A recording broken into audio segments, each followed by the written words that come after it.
Yngvi tap hérna á móti Serbíu í dag. Hvað fer úrskeiðis hjá ykkur? Það er bara vörnin myndi ég segja í fyrri hálfleik sko.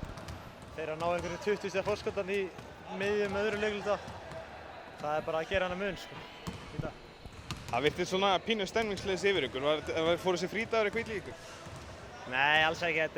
Nei, alls ekki. Hann var mjög vel í ykkur. Kannski bara erfitt að peppa sig að spila svona sæti en það var ekkert að vera erfitt þegar við erum í A-deild og topp 8 sko. Við bara mæta miklu sterkara á morgun. Serbía, sterkt lið, erfitt að spila á móti? Já, þeir eru mjög hávaxnir leikmenn allir í öllum stöðum, kannski nema centerinum þess að við erum með Tryggva þar. En já, þeir eru með mjög sterka leikmenn og spila mjög stíðavel. Hvernig metur þú svona eitthvað frammistöðu á mótinu hingað til? Nú er einn leikur eftir. Hún er búin að vera mjög góð myndi ég segja en við gætum verið búin að stela alveg með nokkuð mörgum leikjum í viðbót sko, í riðlinum allavega. En topp 8 er bara mjög fínt og tökum 7. sæti á morgun. Morgun er að Litáin eða ekki?